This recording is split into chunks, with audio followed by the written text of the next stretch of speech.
질문 하나 드리겠습니다. 신의 존재를 증명하려면 복잡한 과학실험 같은 과정이 필요할까요? 저는 꼭 그렇지 않다고 생각합니다. 왜냐하면 어쩌면 가장 강력한 증거는 이미 우리 안에 있기 때문입니다. 이 이야기를 하기 위해 잠시 데카르트 이야기를 해보겠습니다. 데카르트는 이런 질문을 던졌습니다. 과연 내가 확실히 안다고 말할 수 있는 것은 무엇인가? 우리가 보고, 듣고, 만지는 모든 것이 사실은 착각일 수도 있습니다. 꿈일 수도 있고, 환상일 수도 있고, 어떤 거대한 기만일 수도 있습니다. 그래서 그는 의심할 수 있는 모든 것을 하나씩 지워나갔습니다.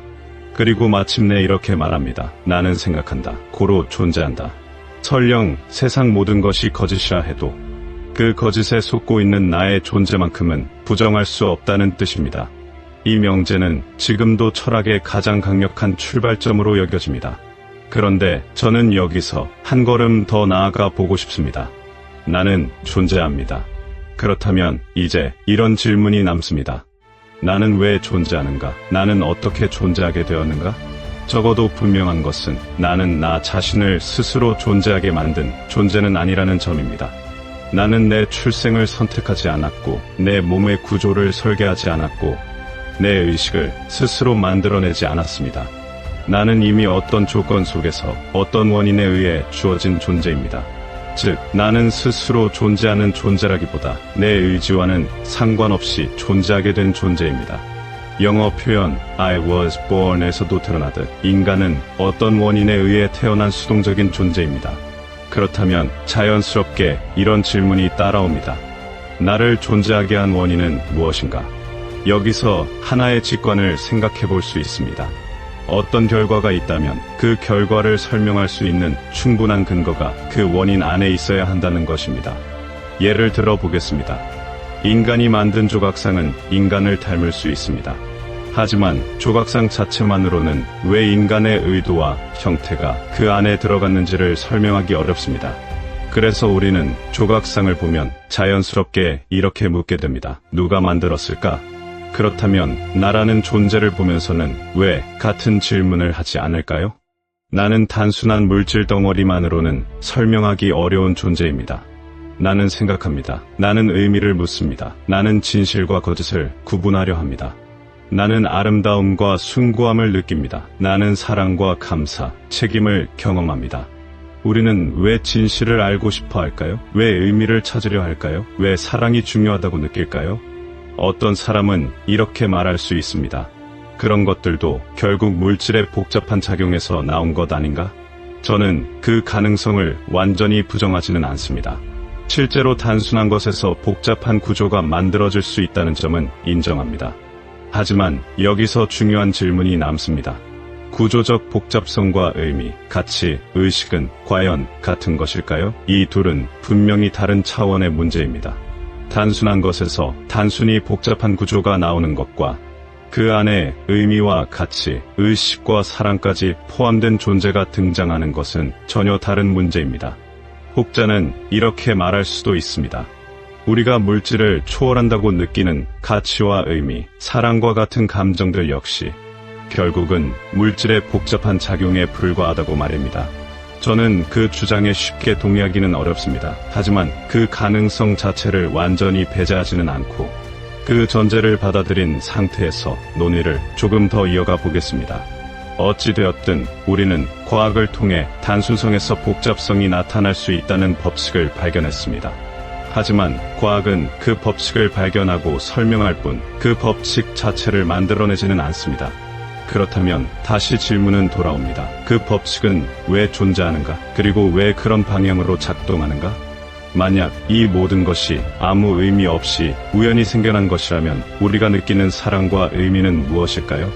그런 차원이 과연 완전히 무의미한 물질로부터 아무런 기반 없이 갑자기 등장할 수 있는 것일까요? 오히려 이렇게 생각해 볼 수도 있습니다.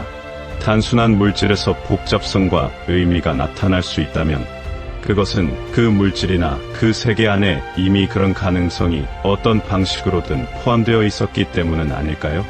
다시 말해 단순해 보이는 물질이라 하더라도 그 안에는 이미 복잡한 것이 나타날 수 있는 가능성이 어떤 방식으로든 내포되어 있는 것은 아닐까요? 그렇다면 이렇게도 생각해 볼 수 있습니다. 인간이 존재하기 훨씬 이전 이 세계에 단순한 물질만 존재하던 시기에도 이미 인간이 지닌 복잡한 의식과 가치, 의미를 발현시킬 수 있는 힘과 원리가 잠재적으로 존재하고 있었다고 말입니다. 그러므로 더 근본적으로 질문할 수 있습니다. 단순성에서 복잡성으로 진화하는 그 가능성을 작동시키는 법칙과 구조 자체는 어디에서 온 것일까요? 그리고 그 법칙은 왜 그런 방향으로 작동하는가? 혹자는 이렇게 말하기도 합니다. 우주가 시작도 없이 영원한 과거로부터 존재해왔고 그 안에 인간과 같은 복잡한 생명체도 언제나 존재해온 것이다. 그러므로 이 세계는 신의 개입 없이도 그저 원래부터 존재해온 것일 수 있다. 하지만 우리가 알고 있는 과학은 다른 이야기를 합니다. 빅뱅 이론에 따르면 우주에는 시작이 있었고 지구상의 생명체가 탄생하는 데에도 분명한 시작이 있었습니다. 그리고 더 놀라운 것은 먼지와 같은 단순한 물질에서 생명이 등장하고 복잡한 인간으로까지 이어졌다는 사실입니다. 그렇다면 이렇게 질문해 볼 수 있습니다. 이러한 과정을 가능하게 한 법칙과 구조, 그리고 시스템은 도대체 어디에서 온 것일까요? 그리고 그것은 과연 얼마나 정교하고 깊은 것일까요? 저는 이 질문을 끝까지 밀고 나가면 결국 하나의 결론에 가까워진다고 생각합니다. 이 세계에서 복잡성뿐만 아니라 의미와 가치까지 등장했다면 그것을 가능하게 한 근원은 단순한 무의미를 넘어서는 더 근원적이고 더 풍부한 실제일 것입니다. 그리고 저는 그 실제를 신이라고 부릅니다. 그래서 저는 이렇게 말하고 싶습니다. 인간이 먼지에서 시작되었을 수는 있습니다. 하지만 그렇다고 해서 인간의 근원이 먼지라고 말할 수는 없습니다. 오히려 그 반대입니다. 먼지에서 인간이 나올 수 있었다는 사실 자체가 이 세계의 근원이 얼마나 깊고 풍부한지를 보여주는 단서일지도 모릅니다. 흥미롭게도 성경에서도 인간이 흙에서 만들어졌다고 말합니다. 하지만 동시에 인간은 단순한 물질 이상의 존재로 그려집니다. 생각해 보십시오. 먼지와 같은 존재에서 이렇게 복잡한 인간이 나타날 수 있다는 것을 우리는 과연 상상할 수 있을까요?